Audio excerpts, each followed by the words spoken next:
기도하겠습니다. 하나님 아버지 감사합니다. 오늘 유월절 유대인들은 좀 이 시간 잠시 후 저녁 되면은 유월절을 기념하고 가족들이 모여서 식사를 할 텐데 주님 이 저녁을 특별히 구별하시고 유월절의 메시지를 나눌 수 있도록 인도하신 주님을 찬양합니다. 성령님 당신을 초청합니다. 오늘 이 시간에 인도하여 주시고 저희들 가운데 깨달음을 주시기를 간구합니다. 주 예수 그리스도의 기도드립니다. 아멘. 유대인들은 이 구약 성경, 특별히 모세오경을 1년에 이렇게 부분별로 나눠서 52주 만에 볼 수 있도록 이렇게 성경 프로그램을 만들어 놨어요. 그래서 그 달 한 주간에 읽을 곳은 이제 토라 포션이라고 얘기합니다. 토라 중에 이번 주 읽을 포션 이렇게 얘기하는데요. 지난주까지 24주차 됐는데 시작을 언제 하냐면은 초막절이 딱 끝나면 새롭게 이제 모세오경을 읽기 시작해요. 예, 그래서 저희도 한번 제가 그걸 따라서 한번 같이 하고 있는데요. 이번 주는 6월절에 있는 주간이라서 토라 포션을 지금 내위기를 하고 있는데 내위기에서 잠시 중단하고 6월절에 메시지를 읽어요. 6월절에 읽는 메시지가 오늘 저희가 읽은 구절입니다. 거기서 끝에까지 51절까지 사실은 유대인들이 읽어요. 한 주간 동안. 근데 오늘 메시지 그때까지 하면 언제 끝날지 모르기 때문에 조금 줄여서 그 내용으로만 같이 설명드리겠습니다. 또한 이 사람들이 함께 또 읽는 구절이 여호수아서 5장 2절부터 6장 1절까지를 봅니다. 내용이 뭐냐면은 이스라엘 백성들이 40년 동안 광야를 돌다가 드디어 약속의 땅을 들어가는 그때죠. 그때 요단강을 건너서 첫 번째 유월절을 지내는 예언이 여기 나옵니다. 뭐라고 나오냐면 또 이스라엘 자손이 길갈에 진을 쳤고 그달 14일 저녁에는 여리고 평지에서 유월절을 지켰으며 유월절 이튿날에 그 땅의 소산물을 먹되 그날에 무교봉과 볶은 곡식을 먹었더라. 그러니까 제일 중요한 부분 하나를 꽂혀서 모았습니다. 그리고 예수님을 믿는 유대인들은 지금 읽었던 구절과 연관되어 있는 이제 신학 구절도 같이 봐요. 그 같이 보는 이제 구절은 마가복음 14장 1절부터 31절 구절입니다. 그건 뭐냐면은 예수님이 그 유월절 양을 잡고 유월절 하는 날 주님께서 제자들을 모으시고 그들에게 만찬한 얘기가 나오죠. 그중에 여러분들이 잘 알고 있는 구절을 한 구절을 읽으면 마가복음 14장 22절부터 24절 그들이 먹을 때에 예수께서 떡을 가지사 축복하시고 떼어 제자들에게 주어 이르시되 받으라 이것은 내 몸이라 하시고 또 잔을 가지사 감사 기도를 하시고 그들에게 주시니 다 이를 마시매 이르시되 이것은 많은 사람을 위하여 흘리는 나의 피 곧 언약의 피니라. 그죠?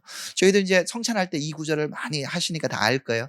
근데 이 성찬할 때 나눈 이 구절이 실제적으로는 유월절 만찬 중에 한 얘기입니다. 하던 얘기는 제가 조금 더 설명드릴게요. 유월절에 행사를 만찬을 할 때 4번의 포도주를 먹는데 그 4번의 포도주 중에 3번째 포도주를 먹는 것을 구원의 잔이라고 얘기하는데 그 3번째 구원의 잔의 이 부분을 얘기하신 겁니다. 왜 그러냐면 다른 구절에 보면 떡을 식사 후에라고 표현하거든요. 근데 앞에 두 구절은 두 잔은 4번 먹는 거 2번은 식사하면서 하기 전에 먹는 거고요. 그리고 식사 후에 축복하고 먹는 거를 보통 구원의 잔이라 얘기하고 4번째 잔은 찬송의 잔이라고 얘기해요. 그래서 요 부분은 구원의 잔이라고 보통 저희가 생각하고 있습니다. 그리고 고린도전서 11장 23절부터 26절은 뭐 안 찾아봐도 아실 겁니다. 이거는 또 주님께서 성찬을 나눈 얘기죠. 왜 예수님을 믿는 유대인들이 6월절에 이 성찬의 구절을 같이 연결하느냐? 6월절의 의미, 만찬을 잘 이해할 때 이 성찬의 의미를 더 확실하게 깨달을 수 있기 때문입니다. 오늘 저녁 아주 특별한 날입니다. 그렇죠.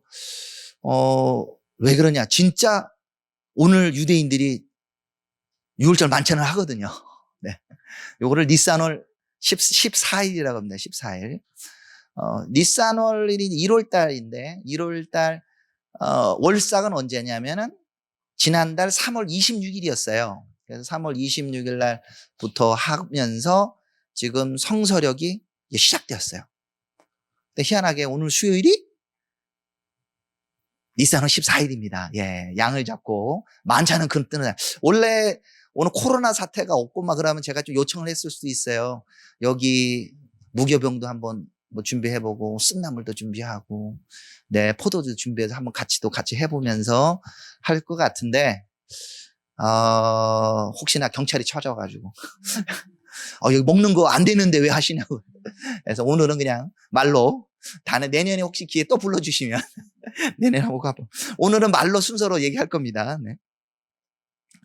근데 니산월 1일 되는 것이 굉장히 중요한 의미가 되는 거예요. 왜냐하면 유대인들, 특히 애굽 땅에 있던 유대인들도 자기의 달력이 있었을 거예요. 보통 그냥 통속적인 정초는 10월달이에요. 10월달 노시아샤나라고 얘기해서 유대인들도 나팔절을 뭐 정초라고 얘기하는데 사실 성경적 의미로는 정초는 니산월이에요. 왜냐하면 주님께서 출애굽을 하면서 뭐라고 말씀하시면 이달 초하루를 너희들 첫 해로 삼고 이렇게 얘기하십니다. 그러면서 날짜가 시작돼요. 참 희한하죠? 그 뭐냐? 우리도 우리의 계획들과 우리의 시간표가 있어요. 그렇지만 주님과 함께하는 날이 내 인생의 시작이 되는 거예요. 이스라엘 백성들도 자기 계획과 자기 시간표가 있었는데 주님이 이날 첫날부터 새해가 시작돼 하니까 새해가 시작된 거예요. 그래서 새해가 가는데 정말로 희한하게 이 성경력에 따라 성경이 맞아 들어갑니다. 성경 내 안에서도 보면은요, 니산월 10일 날에는 지금부터 이제 4일 전에는 뭘 하냐면은 양을 준비하는 날이에요. 그래서 출애굽기 12장 지금 펴져 있잖아요. 3절에 보면 너희는 이스라엘 회중에게 말하여 이르라. 이달 열흘에 너희 각자가 어린 양을 잡을지니 각 식구대로 그 식구를 위하여 어린 양을 취하되. 어린 양을 잡는 날이 니산월 10일이라는 거예요. 그럼 니산월 또 10일은 또 무슨 일이 있느냐? 오늘 여호수아 읽었잖아요. 그 바로 앞에 구절이 뭐가 나오냐면 여호수아 4장 19절에 첫째 달 10일에 백성이 요단강에서 올라와 여리고 동쪽 경계 길갈에 진침해. 니산월 10일 양 잡는 날에 여호수아가 요단강을 건넜어요. 네. 희한하죠? 그리고 니산월 10일에서 잠깐 하나 빼먹었네. 니산월 1일에 뭘 하냐면 새로운 해에 이튿해 첫째 달 정월 초하루에 뭐 하느냐면 성막을 지어서 주님께 봉헌하는 날. 출애굽기 40장에 보면 그게 나옵니다. 그들이 정초에 떠나서 1년 만에 성막을 들어서 주님 앞에 드린 날이 정월 초하루예요. 네. 그래서 이 스케줄이 맞아가요.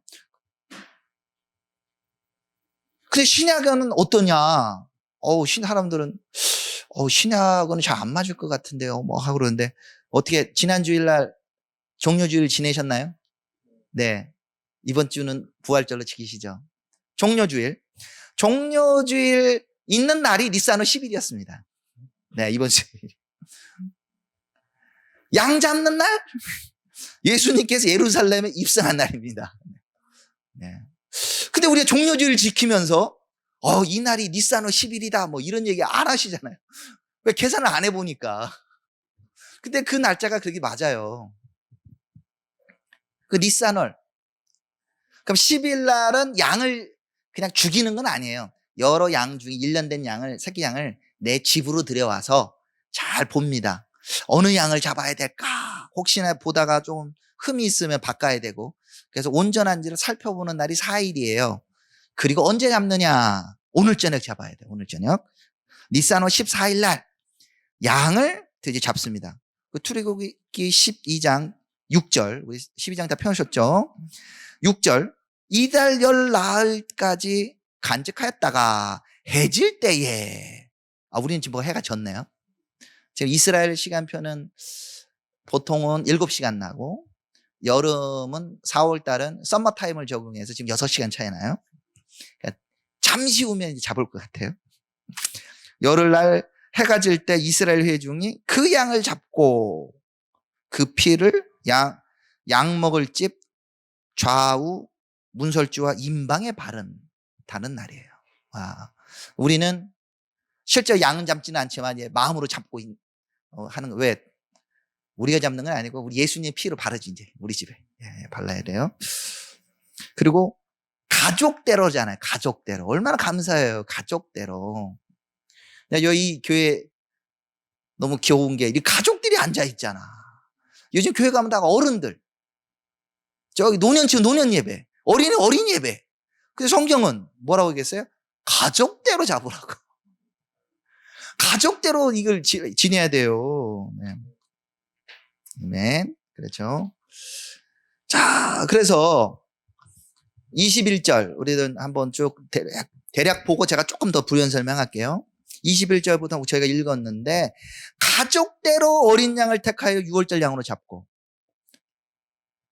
이거를 사도 바울이 신약에도 딱 쓰잖아요. 주 예수를 믿으라? 그럼 어떻게 해요?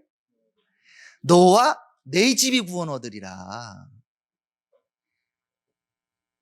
이 양을 잡는다고 해서 그 집안에 전부 다 좋은 사람만 있었을 것이냐? 그건 아니죠. 그렇죠? 예. 유대인이라고 다 홀리하냐? 전혀 아니에요. 예, 거기도 사기꾼도 있고 나쁜 사람도 있고 뭐 그렇다. 죄진 사람.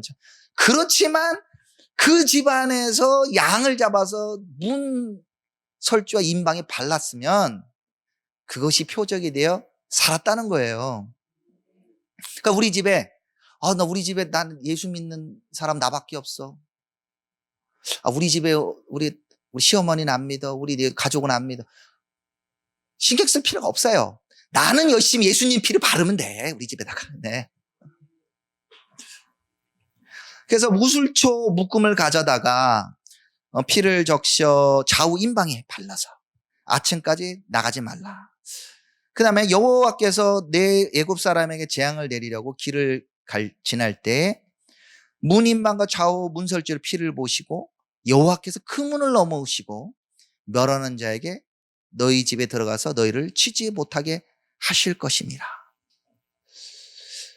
이거를 문자적으로 봐야 되는데 이게 헐리우드 영화가 아주 문제예요. 문제. 네, 헐리우드 영화 중에 이집트 왕자를 보면은 이집트 왕자를 보면 갑자기 문설주를 봤더니 이상한 무슨 여기 어둠의 영이 슉 지나가면서 슉 하니까 으악! 이 나쁜 영화예요. 왜? 넘어가는 분이 누구라고 돼 있어요? 여호와 하나님 그분 자신이에요. 근데 왜 그 여호와 하나님을 죽음의 영으로 표현합니까? 가끔씩 우리 예수 믿는 분도 가끔 그렇게 생각해요. 6월절 날 죽음의 영 간다. 아니에요. 여호와 하나님 자신이 애굽 땅에 오신다고 되어 있습니다. 그렇게 되어 있죠? 여호와께서 넘어간다고 그랬죠? 그분이 직접 임하시는 겁니다. 그런데 주님이 직접 임하시면 어떻게 되는지 알아요? 사실은 집에 한 사람만 죽는 게 아니고 다 죽어요. 죄인들이 있기 때문에. 주님은 사랑이 많고 은혜가 많아서 집에 한 사람밖에 안 죽는 거예요. 그건 조금 이따 부연설명 또 하겠습니다. 너희는 이 일을 규례로 삼아 너희와 너희 자손이 영원히 지킬 것입니다. 이게 너무 감사해요. 한 번이 아니라 그것을 영원하게 규례로 삼으라고 하는 거죠. 자손. 여기 우리 젊은 친구들 더 어린 아이들이 있는 거 너무 감사한 거예요. 한국교회가 왜 위기가 왔어요?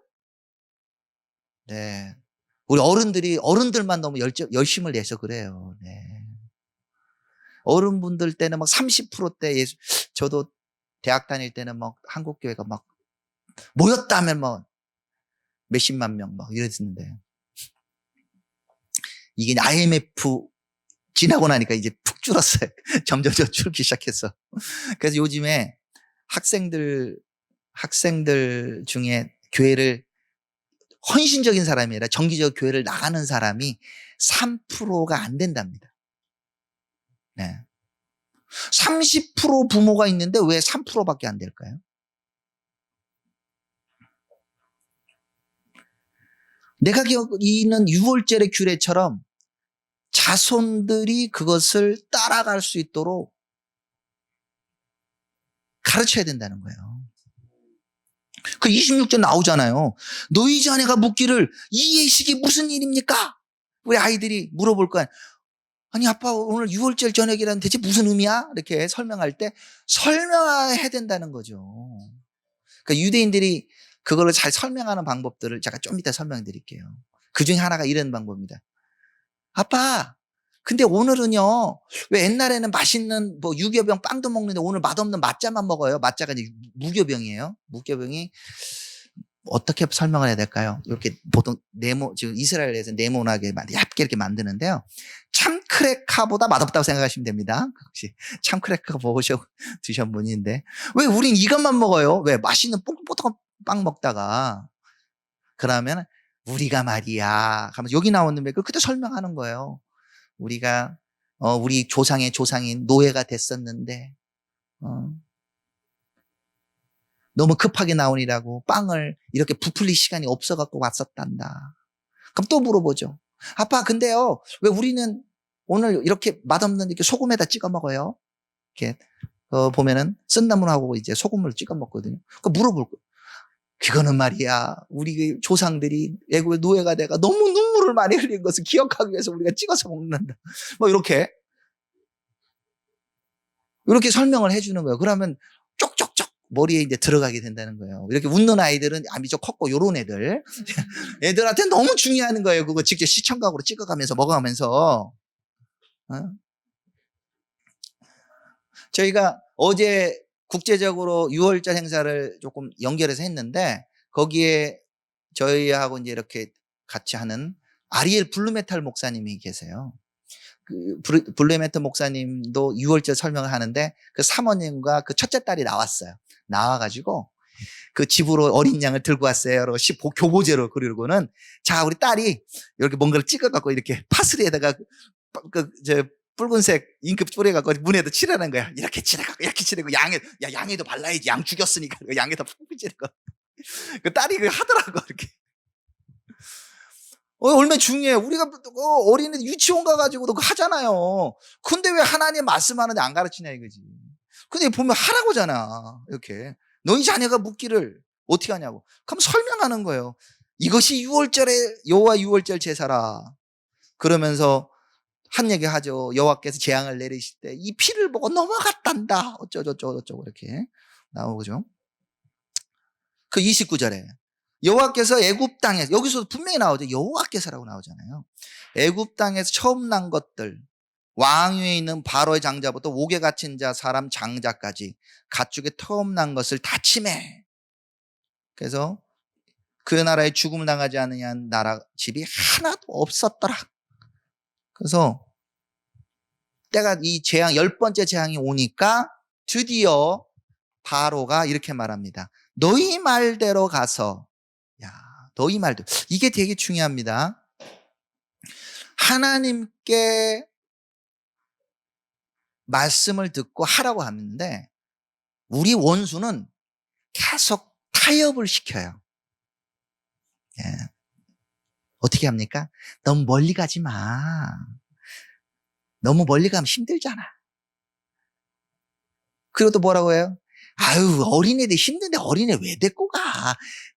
장정만 데리고 가. 이렇게. 그거 좀 있으니까 그래 어린이집 데리고 가. 그렇지만 여기 있는 가축은 왜 데리고 가니? 이런 식으로.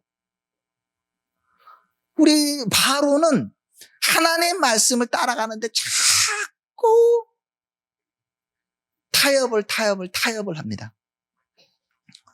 근데 최후 승리를 얻기까지 끝까지 싸우라. 그래서 결국 10번째 제안까지 오니까 너희 말대로 그래 해라. 여호와를 섬기며 너희 말한 대로 여호와를 섬기고. 왜? 바로에게 뭐라고 말했습니까? 우리 가야 된다. 온 가족들 짐승 그걸 다 데리고 어디로 가야 돼요? 출애굽의 목적이 뭐예요? 그냥 내가 여기 애굽 땅에서 고통스러운 곳 떠나는 게 목적입니까? 아니에요. 그렇게 생각한다면은 다시 애굽으로 잡혀갈 가능성이 100%입니다. 애굽에서 노예되는 것을 자유케 하는 게 목적이 아니고요. 그 백성을 이끌어서 아브라함과 이삭과 야곱의 하나님, 여호와 하나님을 경배하게 하는 것이 출애굽의 목적이에요. 그래, 너희 말대로 여호와를 섬기게 해라. 그리고 너희 말대로 너희 양도 너희 소도 몰아가며 나를 위해 축복하고. 근데 왜 자기를 위해 축복하래? 어쨌든 다 데리고 가래요. 네. 그리고 뭐 무교병을 싸갖고 왔고, 그리고 이 노예된 사람들이 재산도 없었는데 요청한 대로 은근 폐물 의복도 다 구하며 이젠 꼴도 보기 싫다 가라 그러면서 이제 다 줘서 갑자기 부자가 돼서 나옵니다. 이 애굽 백성들이. 그래서 나올 때 어떻게 돼요? 나암셋을 출발해 숫곳에 이르니 유아유에 보행하는 장정, 남자들만 60만 명이니까 못돼도 200만 300만이 지금 움직이고 있습니다. 근데 이스라엘 백성만 나왔나요? 뭐라 돼 있어요? 옛날 개역 개역 한글 성경이 딱 여기 좀 리얼한데 중단 잡족들이 나왔다 그랬는데 여기는 수많은 잡족이라고 지금 개역 성경에 좀 약간 순화를 하셨는데, 네, 이스라엘 백성만 나온 게 아니에요. 그 10가지 재앙을 겪은 이집트 안에 있던 이집트 사람일 수도 있고 다른 민족의 사람들도 저 하나님 진짜 하나님이네. 야, 저기가 떠난다면 나도 따라가야 돼 하고 따라오는 사람들이 셀 수가 없어서 중단 잡족이 있는 거예요. 우리가 가끔 생각해요. 이스라엘 백성만 떠났다. 아니에요. 성경에서는 하나님께서는 아브라함으로 인하여 천하 모든 가족들, 창세기 12장 3절에 천하의 모든 족속들, 히브리 언어는 가족들이에요. 가족들이 복을 받게 할 거예요. 다 끌고 나와서 드디어 430년 만에 나왔다는 겁니다. 이게 오늘의 내용의 줄거리죠. 네. 그럼 여기서 뭘 배울 수 있느냐? 네. 자, 이렇게 설교하면 저 아이들이 조금 설교가 너무 길어요. 그런데 저희 김동재 목사님이 길게 해도 상관없대요. 그래서 자, 여기서 뭘 배울 수 있느냐? 첫 번째, 이스라엘 백성들을 왜 하나님이 구해 주십니까? 얼굴이 이뻐서? 아니면은 하나님을 잘 섬겨서? 하나님이 이스라엘 백성을 왜 구해 주시는 거예요, 지금? 네? 뭐라고요? 열방을 구원하기 이스라엘 백성을 구원하셨다고요? 하나님 진짜 마음 좋으시네. 네. 하나님 이스라엘 백성을 왜 구해 주시는 겁니까? 왜 이뻐서 구해 주셨나요? 왜 구해주셨나요? 네? 이게 굉장히 중요한 질문인데. 네. 왜 구해 주셨느냐? 십계명을 잘 지켜서? 아니에요. 가끔씩 우리가 그 율법 얘기하면 사람들이 잘 착각하는 거는 구약에선 율법을 잘 지키면 구원 얻는다. 그거 다 거짓말이에요. 만약 십계명을 잘 지켜서 구원을 얻었다 그러면은 모세가 이스라엘 백성들에게 가서 야, 너네 너무 힘들지? 우리 하나님이 말이야 이 계명 잘 지키면 너희 구원해 주신대. 그럼 어떻게 됐을까? 모세는 아마 두들겨 맞고 지금 장난하니 그랬을 거예요. 율법을 줘서 그들을 구원한 게 아닙니다. 왜 구원했어요? 예. 구원한 이유 없어요. 이유는 하나. 그들의 조상 아브라함과 이삭과 야곱과 약속했기 때문이에요. 오직 그 하나밖에 없습니다. 이 자손이 잘났냐 어쩌냐, 얼굴이 이쁘냐, 키가 크냐, 돈이 많으냐. 저는 근데 구원받을 만한 자격이 없는데, 이것도 안 중요해. 아무도 중요하지 않아요. 아브라함의 언약, 가장 중요한 언약 때문에 구원하는 겁니다. 창세기 12장 약속이 있고 또 창세기 15장의 언약도 있어요. 15장 13절에 보면은 이렇게 얘기합니다. 하시는 분 빨리빨리 찾아보세요. 여호와께서 아브라함에게 이르시되 너는 반드시 알라. 내 자손이 이방에서 객이 되어 그들을 섬기겠고 그들은 400년 동안 내 자손을 괴롭히리니 그들이 섬기는 나라를 내가 징벌할지며 그 후에 내 자손이 큰 재물을 이끌고 나오리라. 오늘 이 구절 응답됐잖아요. 그렇죠? 너희들을 괴롭히는 애굽 땅을 징벌하셨잖아요. 또한 내 자손이 큰 재물을 이끌고 나오리라. 재물 이끌고 나왔잖아요. 은금, 패물, 옥 들고 왔다고 나왔잖아요. 하나님이 약속을 지키신다는 거죠. 또한 이삭에게도 이렇게 약속해요. 여러 약속이지만 하나만 또 읽으면 창세기 26장 2절 여호와께서 이삭에게 나타나 이르시되 애굽으로 내려가지 말고 내가 내게 지시하는 땅에 거주하라. 이 땅에 거주하면 내가 너와 함께 있어 내게 복을 주고 내가 이 모든 땅을 너와 내 자손에게 주리라. 내가 내 아버지 아브라함에게 맹세한 것을 이루어 내 자손을 하늘의 별과 같이 번성하게 하면 이 모든 땅을 내 자손에게 주리니 내 자손으로 말미암아 천하 만민이 복을 받으리라. 아브라함의 약속을 내가 이어서 지켜주겠다. 야곱에게도 약속하시죠? 창세기 28장 12절 우리 유명한 베델의 하늘의 사닥다리를 보면서 꿈에 본즉 28장 12절에 사닥다리가 땅 위에 서 있는데 그 꼭대기가 하늘에 닿았고 본즉 하나님의 사자들이 위에서 오르락 내리락 하고 또 본즉 여호와께서 그 위에 서서 이르시되 나는 여호와니 너의 조부 아브라함의 하나님이요 이삭의 하나님이라. 내가 누워있는 땅을 너와 내 자손에게 주리니. 하나님이 자손의 약속도 하시고 땅의 약속을 하세요. 그래서 이스라엘 백성들을 애굽에서 불러서 이 약속 땅으로 이끌고 오신다고 약속하셨기 때문이에요. 두 번째 질문. 아니 근데 하나님이 이렇게 약속한 약속의 백성이 왜 고난을 받은 거예요 대체? 왜 애굽 땅의 노예가 됐어요? 네? 우린 그렇게 생각하잖아요. 우리를 적용해서 우리가 하나님 아버지의 자녀고 그리스도 하나님의 천국 백성인데 왜 우리는 이렇게 어렵게 살아? 왜 사람들이 우리 교회를 별로 안 좋아해? 왜 그럴까요? 근데 여기는 더 하잖아요. 이스라엘 백성들 여기 이제 남자들은 애굽에 있으면 살아남을 수가 없죠. 태어나면 벌써 다 나일강에 다 던졌으니까. 이렇게 악독한 제국이 어디 있어요? 근데 왜 이런 고난을 당해요? 하루 종일 일하잖아요. 계속 일하고. 네 자식이 죽어가는데도 말도 못해. 끔찍한 행위를 당해요.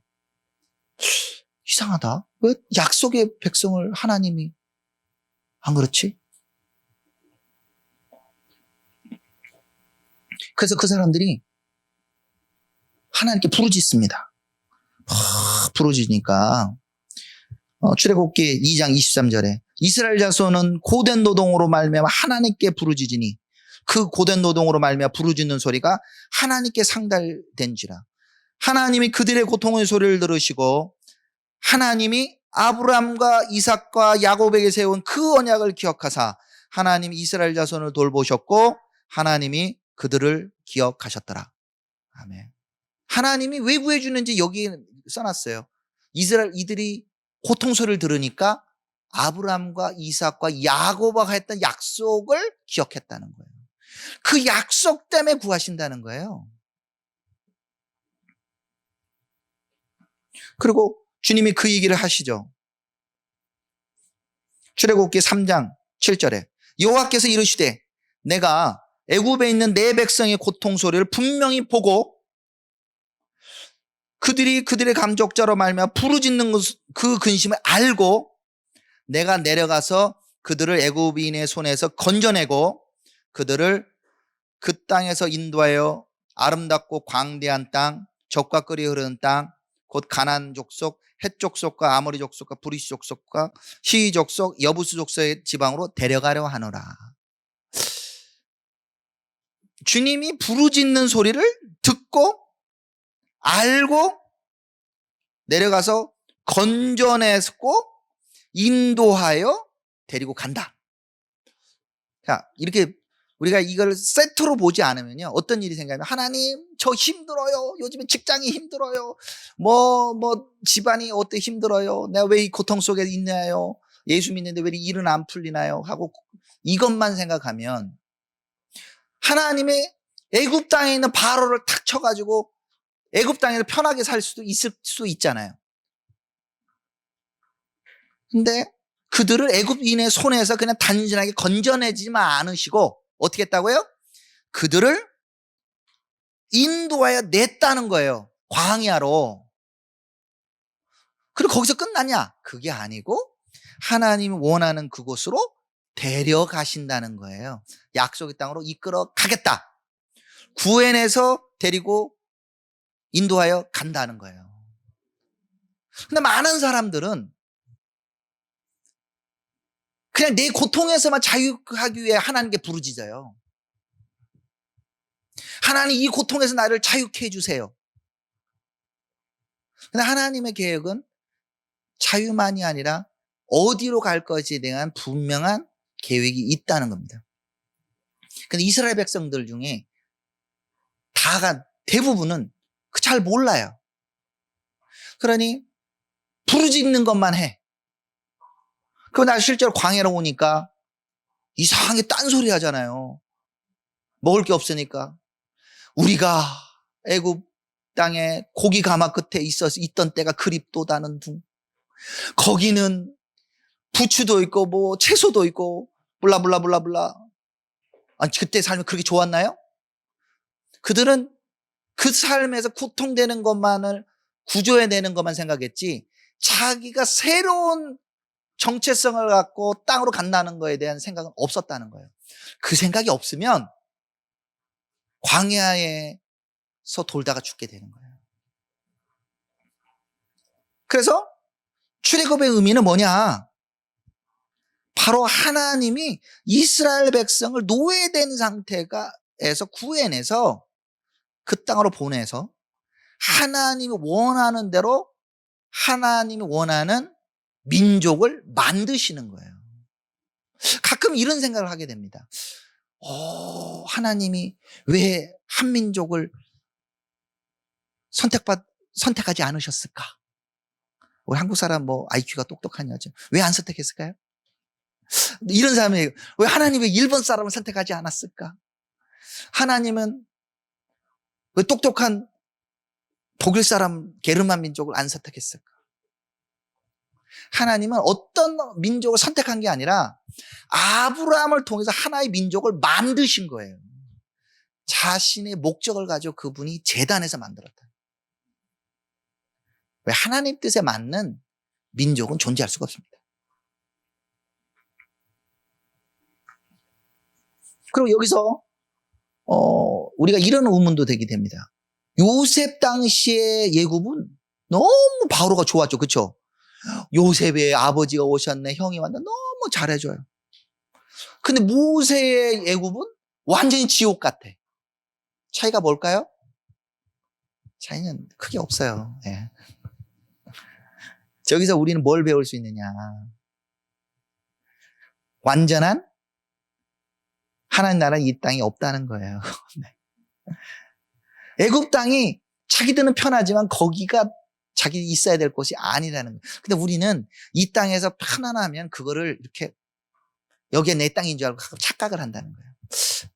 비슷한 예를 하나 들어볼게요. 제가 한 10여 년 전에 독일에 갔었어요. 독일 보름스 루터가 그 황제 앞에 서서 내가 여기 있다.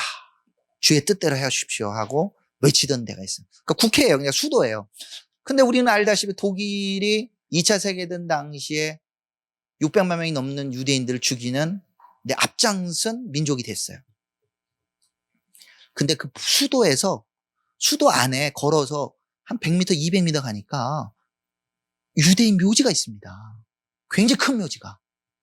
그래서 제가 너무 신선한 쇼크를 받았어요. 뭐냐면 그 유대인들은 그 독일이 자기의 고향이면서 거기서 유명 관리도 하고 뭐 하고 다 했었는 사람들이에요.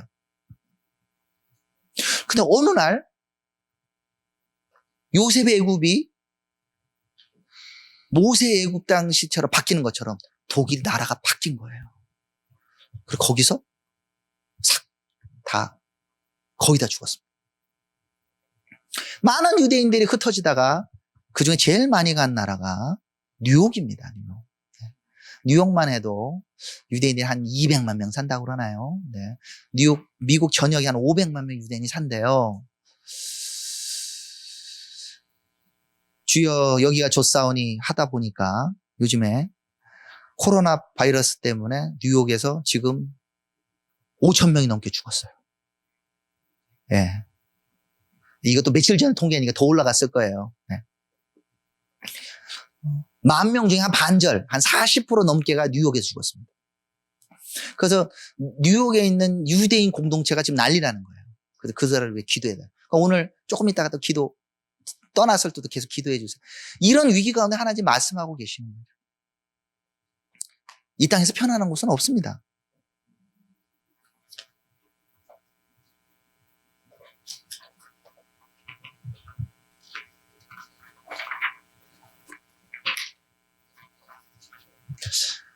그럼 왜 재앙이 왔느냐? 이런 것도 재앙. 재앙이 왜 왔나? 우리 젊은 아이들. 이집트에 하나님이 왜 재앙을 내렸을까요? 10가지 재앙. 이집트가 미워서? 왜 내렸어요? 두 사람 한번 대답해봐요. 우리 집에는, 우리 아이들한테도 막 질문해, 막 제가. 이소은 양! 제 딸애한테 물어볼까요? 빨리 와봐.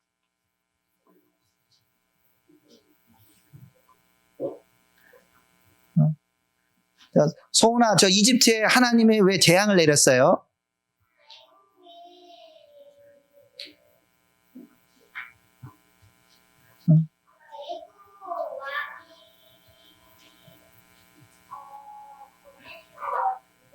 오, 그렇지. 그것도 이유가 돼. 맞아요. 네. 알았어. 이제 더 일해요. 자, 우리 애들 하는 거 봤죠? 자, 여기. 하나님이 왜 이집트 땅에 10가지 재앙을 내렸어요?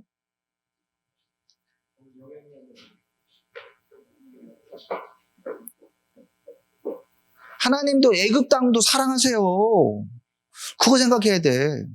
하나님 이집트를 미워하는 거 아니에요.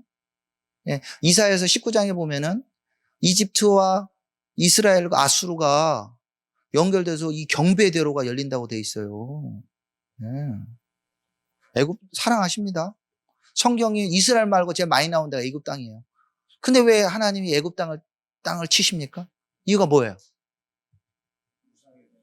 네. 근데 김동훈 목사님 이렇게 하면 반칙인데, 예, 목사님은 가만히 계세요. 자, 이 벌써 써먹어서 안 돼. 네. 이집트 땅을 하나님이 사랑하시지만 어느 날 보니까 이 바로 요셉 당시의 애굽은 우와, 난 모르겠지만 이 요셉 너의 하나님이 진짜 하나님인갑다 인정하잖아요. 그렇죠? 이스라엘 하나님이 진짜라고 인정해요. 야, 너같이처럼 지혜 있는 사람이 어딨냐고. 그래서 애굽을 다 맡긴단 말이에요.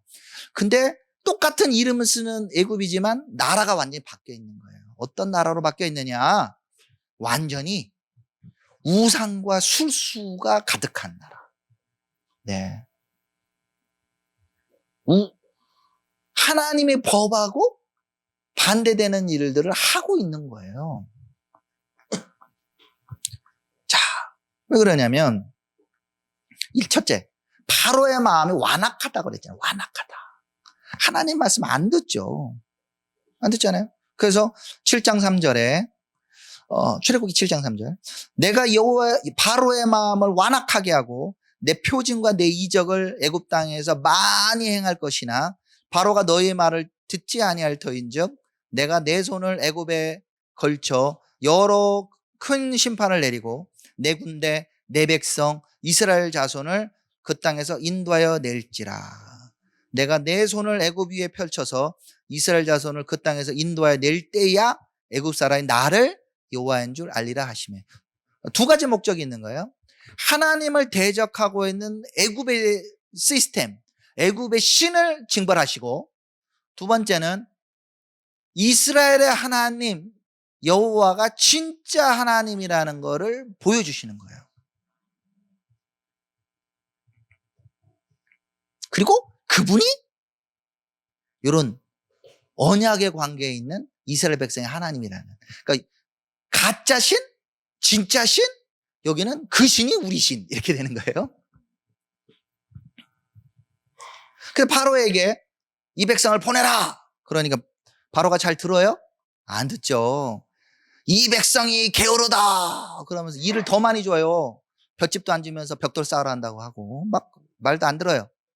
그러다가 한 번 더 가서 이제 바로에게 이제 경고를 하죠. 그때 출애굽기 7장 9절에 보면은 바로 앞에 너는 아론에게 말하길 너의 지팡이를 들어서 바로 앞에 던지라 하라. 그것이 뱀이 되라. 모세와 아론이 바로에 가서 여호와께 명령하신 대로 아론이 바로와 그의 신 앞에 지팡이를 던지니 뱀이 된지라.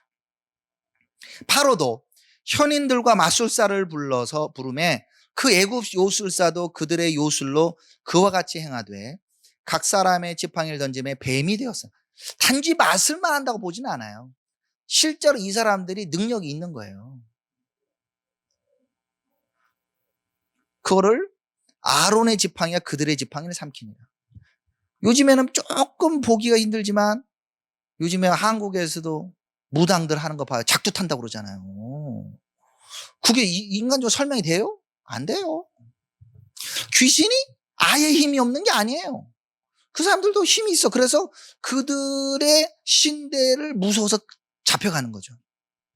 그러니까 이 술사들도 저 신도 어느 잡신 중에 하나 왔나 보다 이렇게 생각하는 거죠. 야, 우리도 그 정도는 해. 그래가지고 뱀을 탁 만들었는데 아론의 지팡이에서 만든 뱀이 싹 먹었다는 거죠. 야, 너네 신보다 우리 신이 강해.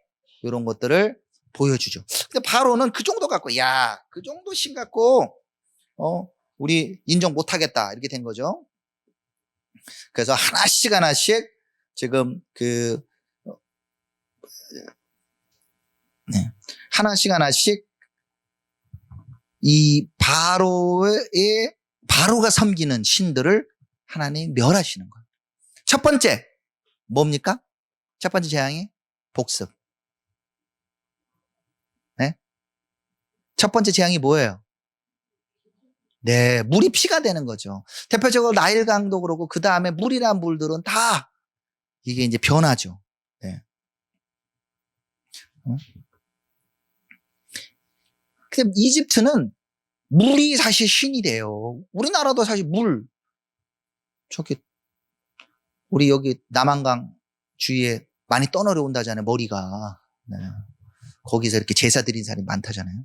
이 물이라는 거를 섬기는 것이 나일강에 더 있는데, 나일강이라는 이미 완전히 풍요의 상징이에요. 그 성경에 나오잖아요. 그냥 나일강 물을 발로만 이렇게만 해도 농사가 다 된다고. 네. 그래서 나일강 물을 관리하는 물의 신이 누굽니까? 하피라는 신이 있어요. 그래서 나일강 우리가 잘하면 우리가 먹고 살만해. 진짜 먹고 살만했거든요. 그 이집트가 강력한 나라. 이것도 술사들이 와갖고 딱 보여줘요. 우리도 할 수 있습니다. 근데 둘째 재앙. 둘째 재앙은 뭡니까? 두 번째. 개구리가 됩니다. 개구리. 예, 개구리가 올라가지고 막 지방까지 난리가 나죠. 예, 개구리는 개구리의 신도 있대요. 예, 개구리의 신은 이름이 헤게트라고 표현하네요. 헤게트? 개구리의 신. 개구리를 이렇게 섬겼어. 그래서 이집트 우리가 찾아보면 이집트 벽화에 보면은 막 다양한 동물들이 막 그려져 있거든요. 세 번째 신은 뭡니까? 네, 티끌이 이가 되는 거죠. 이. 그래서 요거는 땅의 신 갭이라는 신을 어떻게 보면 상징합니다. 땅이 얼마나 이집트 땅이 좋아요. 예, 아프리카에서 최고로 비옥한 땅입니다. 그 땅이 반란을 일으킨 거죠. 그러니까 땅이 잘 되니까 오 데이지의 신 이렇게 그들을 경배한 거죠. 근데 이 정도까지 오니까 이제 두 수사들이 힘이 떨어졌어요. 그 전까지 계속 좀 따라 비슷하게 했는데 출애굽기 8장 18절에 보면 요술사들도 자기 요술을 그같이 행하여 일을 생기게 하려고 했으나 못하였고 못하겠대. 세 번 만에 못한대요. 이제 나머지는 좀 따라오르다가 이가 사람과 가축에 생긴지라 요술사가 바로에게 말하되 이는 하나님의 권능이라. 오, 요술사도 인정한 거예요.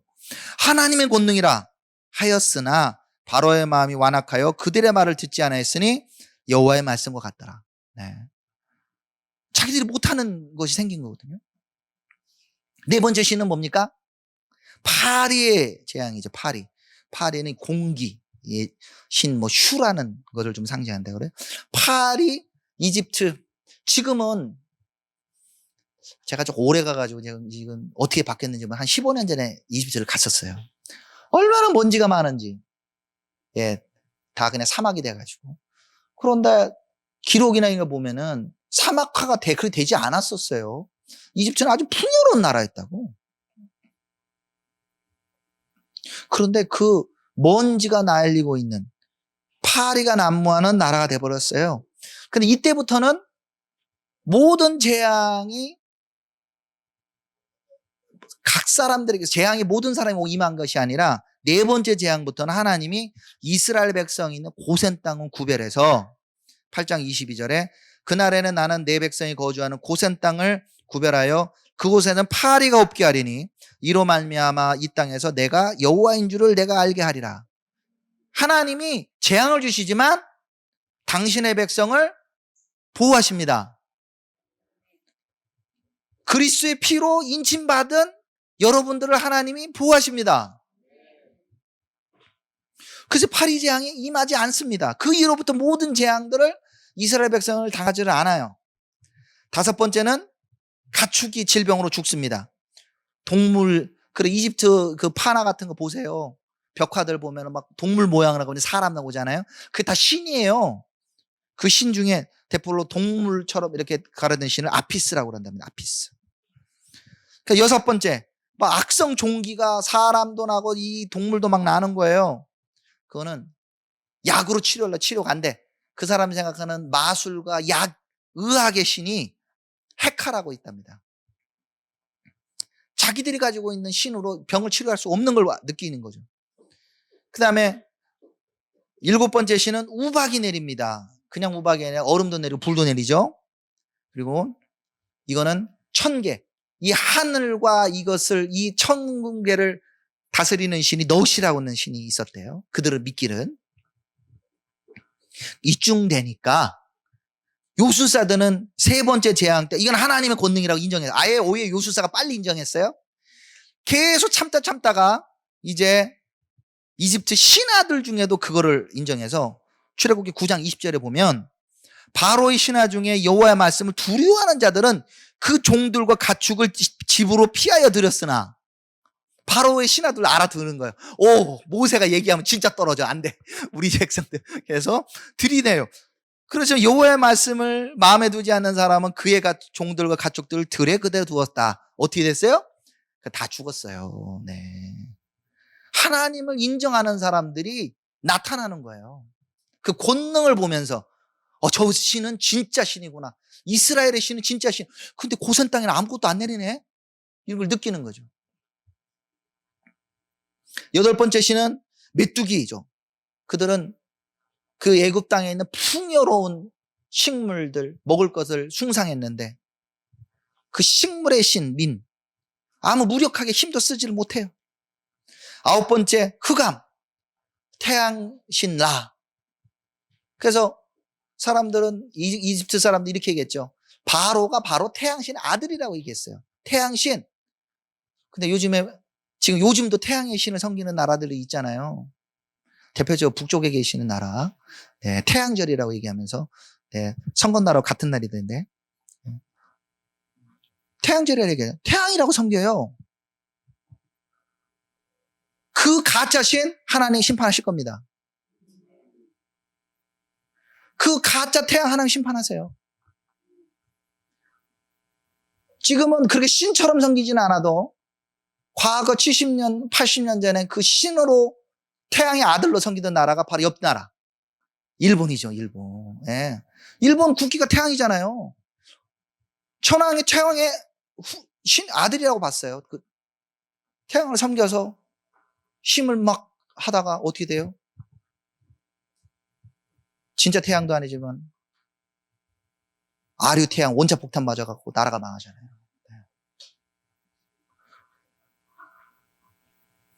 자매님 진짜 그래요? 하나님을 대적해서 이런 신을 섬기는다면 심판을 받습니다.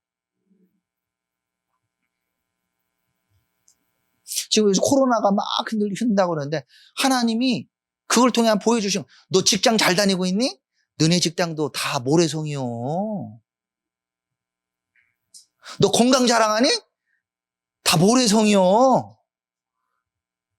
나 딴 나라 피해 갈래요. 거기도 코로나 또 있어. 피할 곳이 어디 있어? 주님이 가르쳐 주시는 거예요. 내가 어디다가 지금 마음을 두고 있고 어디를 섬기고, 너 물질 섬기고 있니? 너 직장에서 일 없으면 잘리는겨? 하나님이 가르쳐 주시는 거예요. 이 애굽의 심판이 애굽에만 끝나는 것이 아니라 이제는 전 세계적으로 하나님이 하고 계시는 거예요. 그 중에 하나 맛배기에 나온 게 이 코로나예요. 이런 하나님이 심판하시고 당신의 능력을 보여주는 이때에 반응이 나오죠. 오히려 이 술사들이 훨씬 더 빨리 정직해.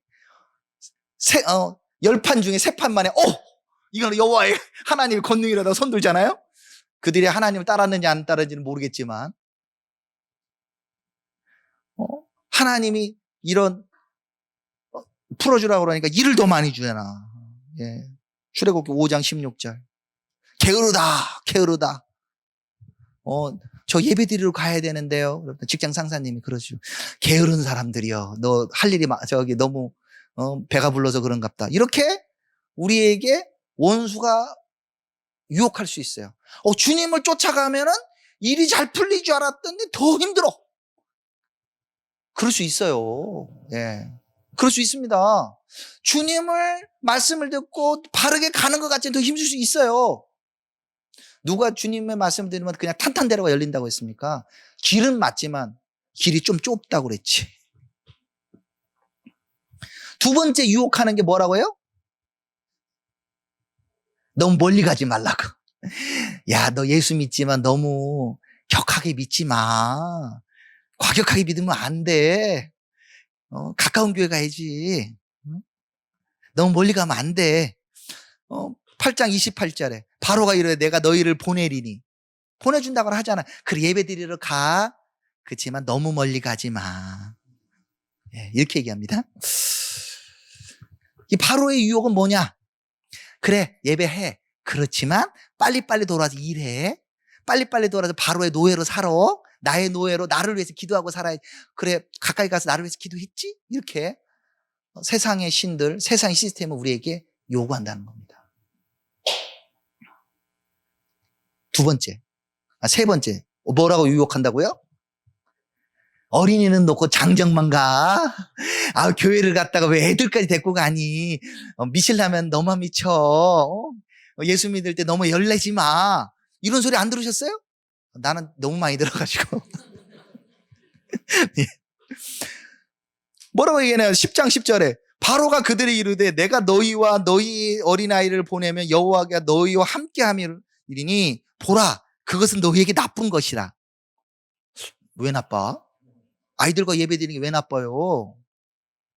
근데 우리가 이 바로의 시스템을 우리 교회도 적용하는 거예요.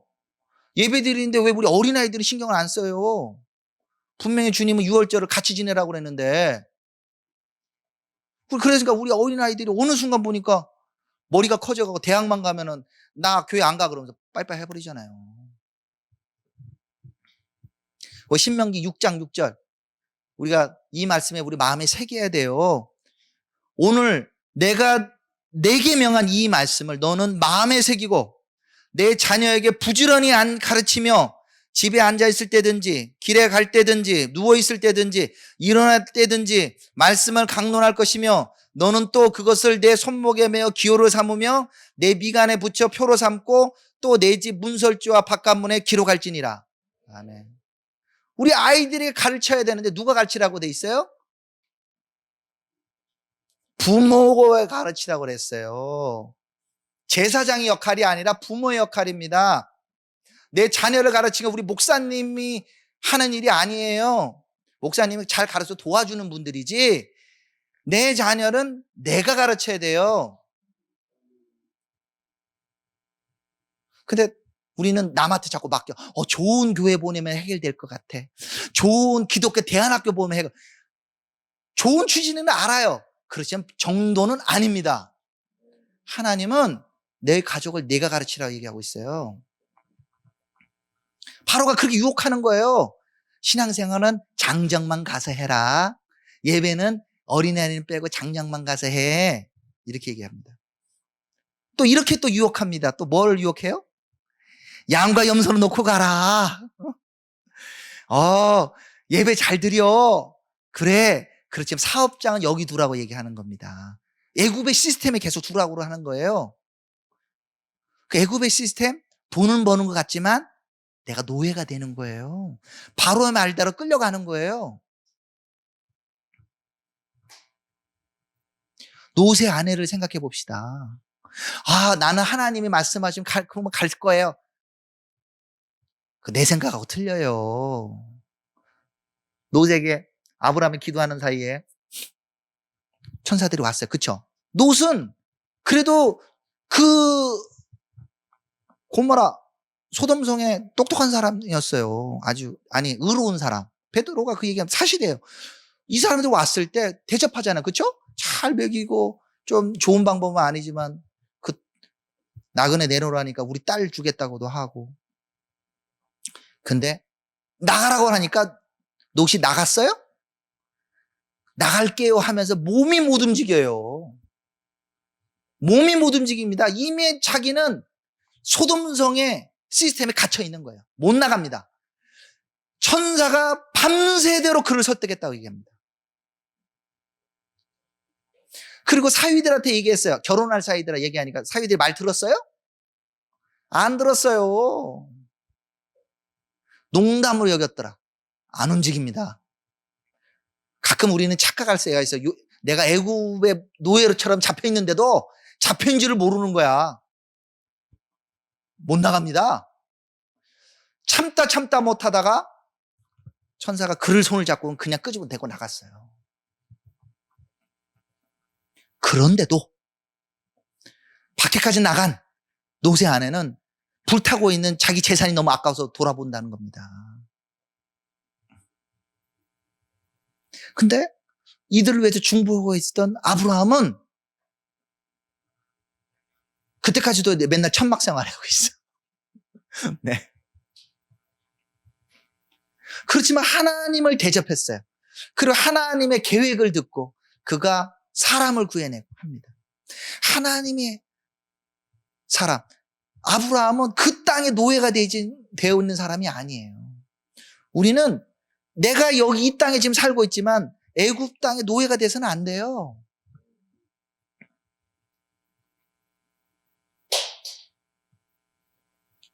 그다음 네 번째. 이 초태성의 죽음. 하나님 공짜 없습니다. 네, 공짜. 하나님 자신이 임한다고 그랬어요. 우리가 굉장히 잘 하나님의 임하시면 초태생만 죽는 것이 아니라 다 죽어요. 그걸 이분 대답 잘하신 거예요. 하나님의 임재 앞에 쓸 수 있는 사람 아무도 없습니다. 하나님이 자비가 있기 때문에 어떻게 보면 바로에게도 기회를 주시는 거예요. 그중에 대표만 죽습니다. 이스라엘 백성은 죽지 않았어요. 그렇지만 하나님은 그 핏값을 세서 그들에게 속전세를 내게 하고 그 일을 속전세를 내게 한 건 뭐냐면 너희들 죽지 않았지만 너희의 생명이 내 거라는 걸 기억하라는 거예요. 그리고는 근데 나는 아니지만 나를 대신하여 하나님을 전적으로 섬길 사람 레위인을 한 사람씩 맞춰서 그 사람을 먹여 살리는 거예요. 죽었어야 돼 내가 살았으니까. 근데 이스라엘 백성들이 그것을 약간 직접 보지를 못한 거죠. 고센 땅에 있으니까 장자가 죽어도 내가 죽은 건 아니니까 좀 약할 수 있어요. 그들에게도 하나님이 이걸 실제로 느낄 수 있도록 만든 것이 바로 홍해 앞에 쓰게 된 거예요. 홍해 앞에 물이 있고 하나님이 일부러 거기다가 진을 치게 해요. 바로의 군대가 쳐들어옵니다. 그때 사람들이 막 부르짖습니다. 우리가 죽을 데가 없어 왜 여기서 죽어야 되냐 막 부르짖을 때 홍해가 열려서 통과해서 나갑니다. 이때 우리가 이렇게 생각해 봐요.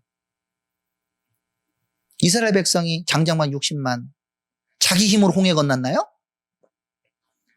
그들은 자신의 힘으로는 애굽 사람한테 노예로 돼서 가거나 죽거나 홍해에 빠져 죽어야 되는 거예요.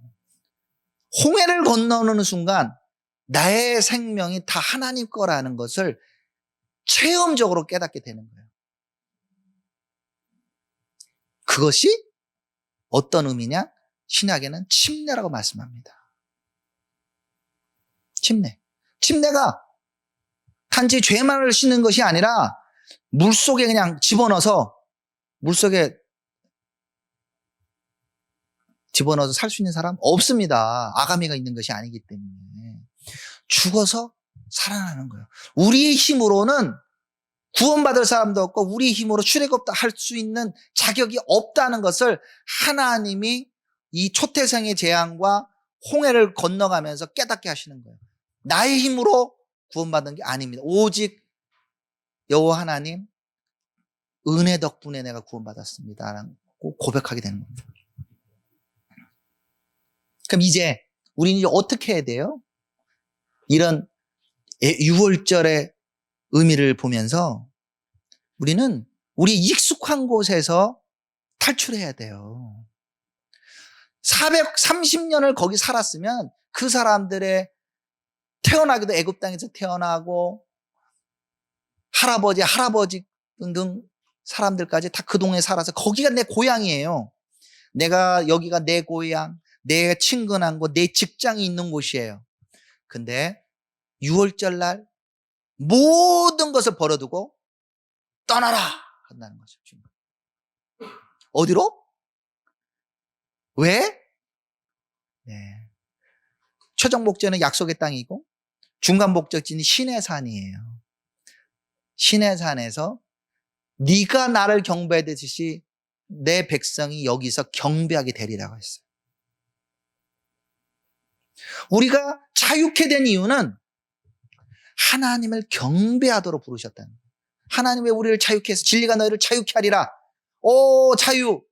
완전한 자유인가요? 아니에요. 내가 이 자유를 통하여 주님을 예배하도록 한다는 겁니다.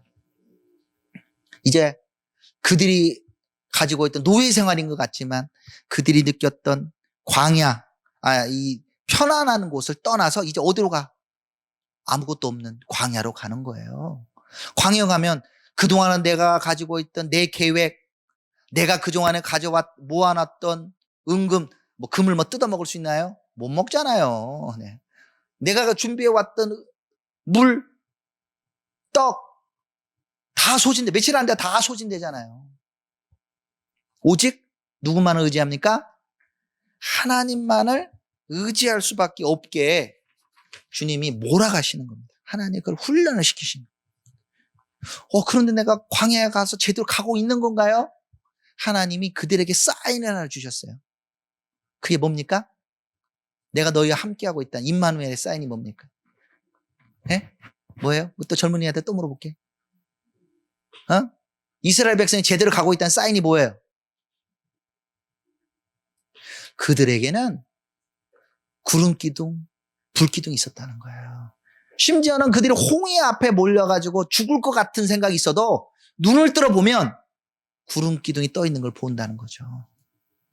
내가 여기서 우리가 있는 삶 속에 이 땅에서 힘든다 하더라도 하나님이 주시는 구름기둥이 있어요.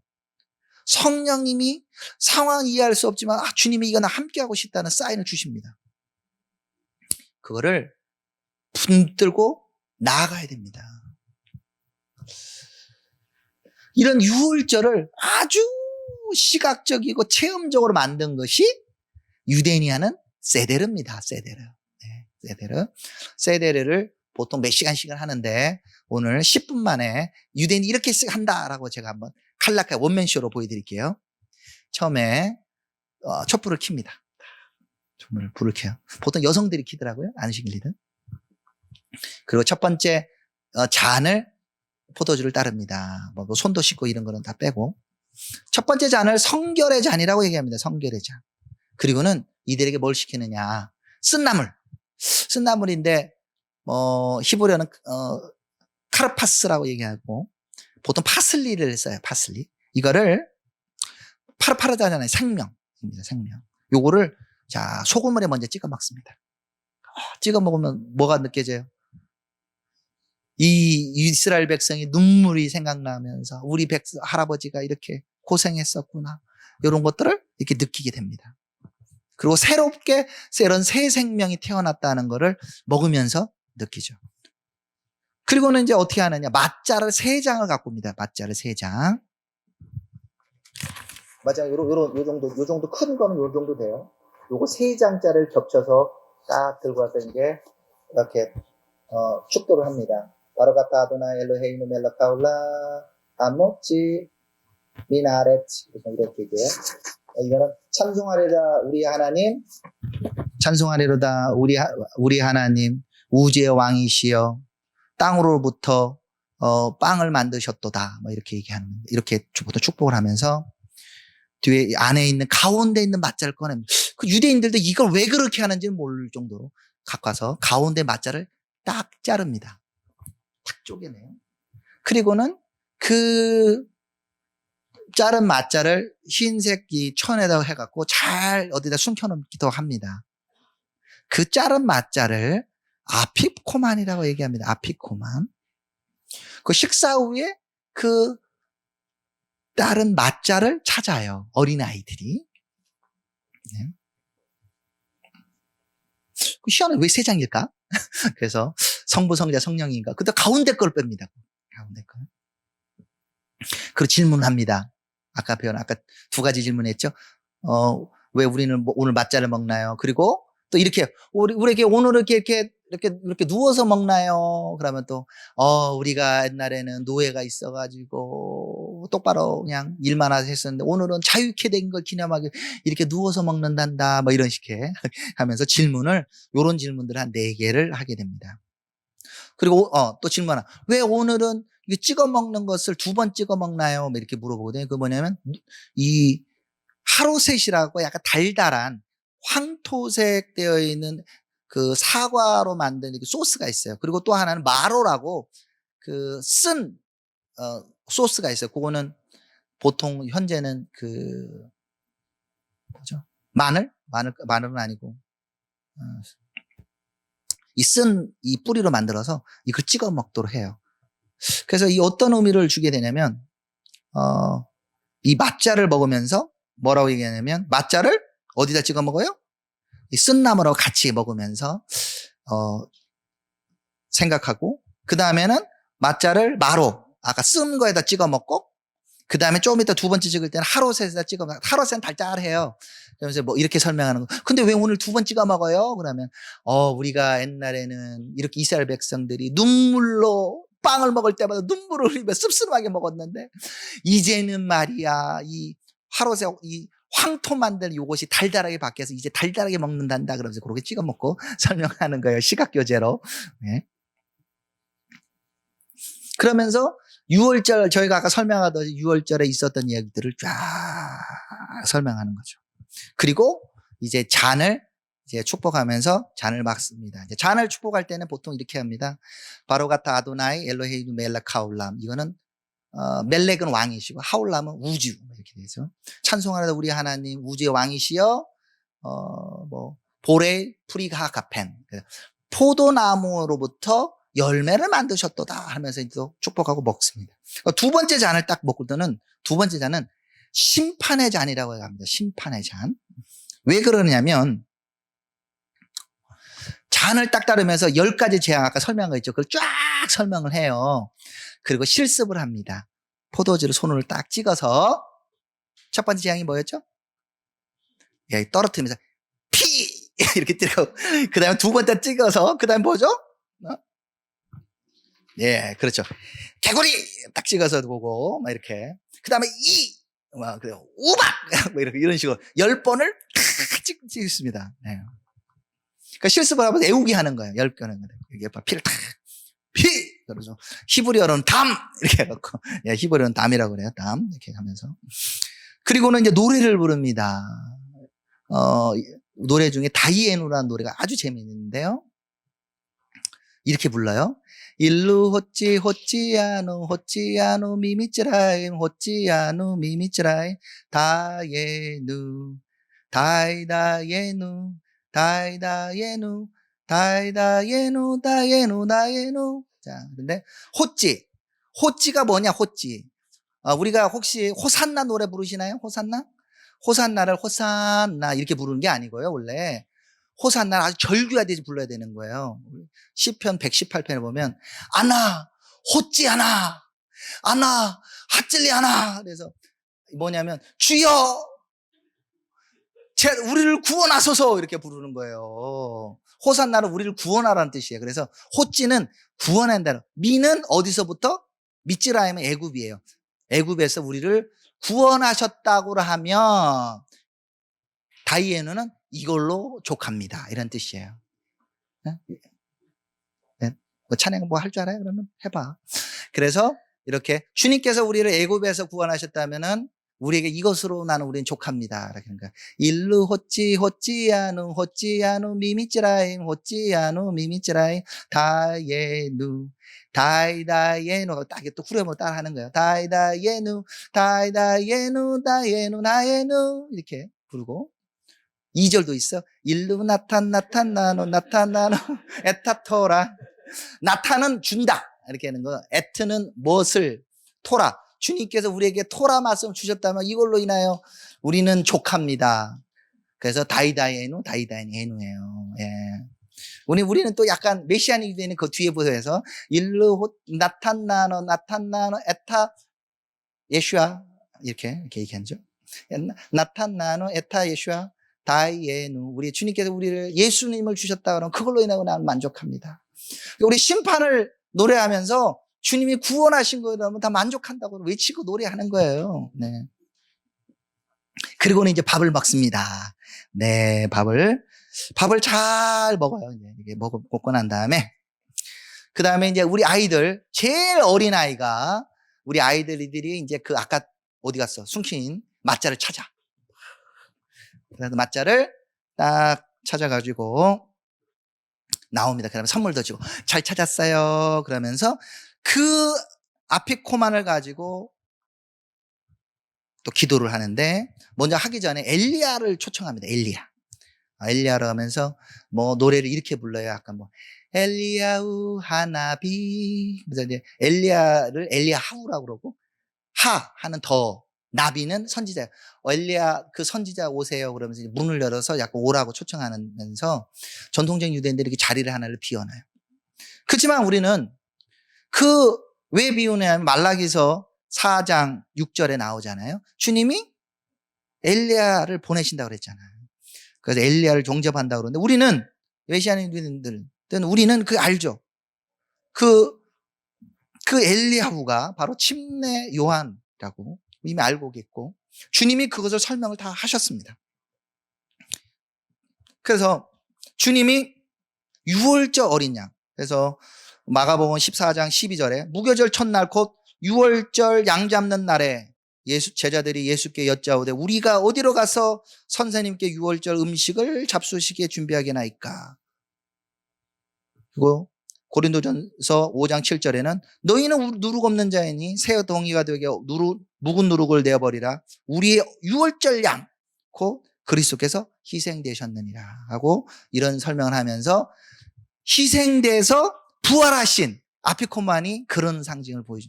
왜? 닌네네 우리 주님이 죽으셔서 깨트려서 부해서 숨겨졌잖아요. 네, 묻어졌다가 다시 살아나셨다고. 그러면서 어린 양이 희생되신 우리 주님을 기념하기 이 시간에 우리가 아피코만을 먹겠습니다 하면서 성찬을 하는 거예요. 네, 그게 이제 세 번째 잔입니다.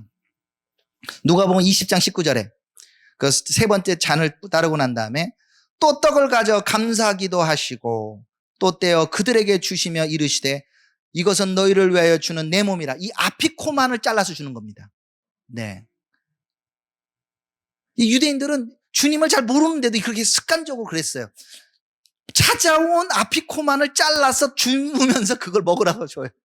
그러면서 주님도 똑같이 하면서 뭐라고 말씀하시느냐? 이것은 내 몸이라. 너희가 이를 행한 나를 기념하라 하고. 그리고 잔을 들어서 마시면서 이 잔은 내 피로 세운 새 언약이니 곧 너희를 위해 붓는 잔이라. 그죠? 이것이 세 번째 잔을 뭐라고 하느냐? 구원의 잔이라고 얘기한다는 겁니다. 그리고 잔을 하고 먹어요. 그 네 번째 또 잔을 따르면은 그 다음에는 이거는 찬양의 잔, 힐렐의 잔이라고 얘기합니다. 그리고는 시편 136편을 읽는 거예요. 136편이 무슨 장인지 아세요?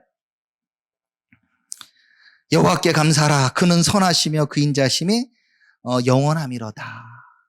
아멘. 이 노래를 부르는 거예요. 자, 우리가 코로나 때문에 뭐 힘듭니까? 뭐 합니까? 하더라도 우리의 마음에는 항상 이 감사가 넘쳐야 됩니다. 6월절을 지나면서 우리 안에 감사. 그래서 이걸 히브리어 노래를 부르면 호두라도 나의 기토. 호두가 감사라. 라는 누구에게? 아도나이 주님께 감사라. 키토부 그분은 좋으시고 그의 헤스도는 영원하시면로다. 레올람 이렇게 하는 거예요. 헤스도는 은혜가 영원하다. 호두라도 나의 기토 키레올람 카스도. 호두라도 나의 기토 키레올람 카스도. 호두라도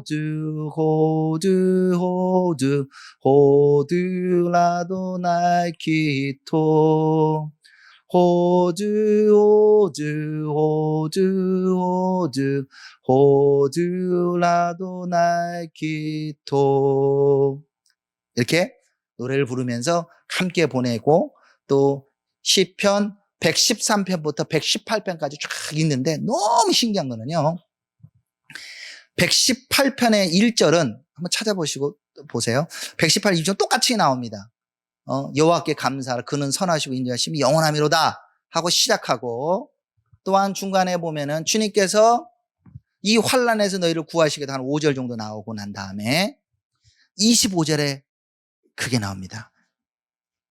여호와여 구하옵나니 아나 아도나이 호찌하나 아나 아도나이 핫젤리하나.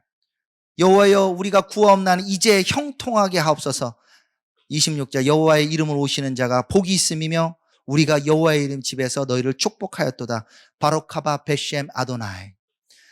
마태복음 23장에는 찬송하리로다 주의 이름으로 오시는 이여 번역된 이 노래를 부른다는 겁니다. 그들이 감사하면 결국 어떻게 해요? 바로 주님의 이름으로 오신 메시아를 환영한다는 거죠. 그리고 뭐라고 끝나느냐? 내년에는 예루살렘에서 라고 끝납니다. 네. 근데 그들이 그렇게 외친 대로 한 1900년 이상 흐트러져 있다가 지금 이스라엘 땅으로 돌아갔다는 거예요. 네. 놀라운 일이죠. 1900년이면 고조선 시대예요. 고조선 시대. 마지막으로 이 출애굽의 사건은 이스라엘 백성만 기념하는 것이 아니라 여호와의 절기로서 중단 잡족들이 함께합니다. 그리고 그 뒤에 54장까지 12장 42절부터 51절까지 보면은 이방 사람들도 어느 정도 규례를 바치며 할례를 받고 유월절에 참여할 수 있다고 말씀하셨어요. 그래서 하나님께서 말씀하시는 건 이스라엘 백성만을 사랑하는 것이 아니라 그 많은 사람이 함께 동참하기 원하고, 앞에 얘기한 대로 참 착각하면 안 돼요. 하나님이 이집트를 미워하시는구나. 아니요. 이스라엘 민족도 죄를 지으면 하나님 심판하세요. 이집트 땅에 죄를 지으면 하나님 심판하실 뿐이에요. 그렇지만 하나님의 마음에 이집트가 있어요. 뭐라고 이렇게 얘기하느냐? 이사야서 19장 23절 이렇게 얘기합니다. 그날에 애굽에서 아수르로 통하는 대로가 있어 아수르 사람은 애굽으로 가겠고 애굽 사람은 아수르로 갈 것이며 애굽 사람이 아수르와 사람과 함께 경배하리라.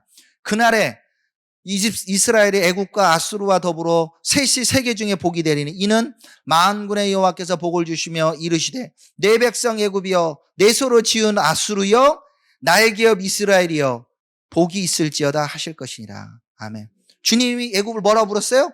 내 백성 애굽이여. 하나님 애굽 옆에 있는 중동 나라 사랑하세요. 네, 아멘. 제가 어제 열방 이스라엘에서 이런 제가 얘기한 거를 아주 단축해서 유월절 의미를 설명하고 열방에서 함께 인터넷으로 보면서 예배를 드리는데 170개국 26개 언어로 동시 통역 100만 명이 동시 접속해서 유월절을 함께 시키는 일이 있었습니다. 역사에 이런 일 없었어요. 그 통역원에는 막 체코도 있고요. 스와힐리어 저기 그 케냐하고 탄자니아에서 쓰는 이쪽 스와힐리 언어도 있고 26, 영어 포함해서 26개, 통역자가 25명. 그런 일들이 지금 이 땅에 일어나고 있어요. 우리는 뉴스에만 보면 맨날 나쁜 소식, 뭐 코로나 얼마 죽었다 얼마 주다 그러는데 지금 저희는 그거와 함께 하나님이 이 땅에서 어떻게 일하고 계시는지를 저희가 보고 있습니다. 아멘. 그래서 출애굽 당시에 그 재앙과 기적과 이사가 애굽과 이 고센 땅에 이루어졌다면 지금은 그 스케일이 훨씬 커져서 하나님이 전 세계적으로 심판하세요. 이 땅 가운데 그 회개하는 기도들이 나라가 비슷해요. 우리나라가 동성애를 용납했습니다. 우리나라가 물질 맞는 죄를 짜랐습니다. 우리가 낙태를 용납했습니다. 무죄한 피를 흘렸습니다. 근데 미국, 유럽 나라 사람들이 똑같은 기도를 합니다. 하나님이 오래 참으시지만 끝까지 참으시지는 않으세요. 그래서 이 출애굽 제가 설명한 이 얘기를 잘 이해하면 마지막 때에 하나님께서 어떻게 이 땅을 심판하시고 어떻게 구원하실지를 알게 됩니다. 더 궁금하시는 분은 요 책 읽어보세요. 6월절 계시록 열려는 열쇠. 요한계시록 그 자체만 보면 이해가 잘 안 가요. 그렇지만 6월절 제가 오늘 설명한 그 부분을 6월절을 통해서 하나님이 어떻게 그 땅의 우상들을 심판하시고 당신의 백성을 구원하시고 인도하셨는가를 이해하면 하나님께서 이 땅 가운데 고통받고 있는 믿는 사람들을 어떻게 구원하시고 어떻게 인을 치시고 그리고 약속의 땅 그리고 새하늘과 새 땅으로 인도하시는지를 잘 이해하게 될 겁니다. 네. 필요하시면 제가 몇 권 갖고 왔으니까 구입하시면 됩니다.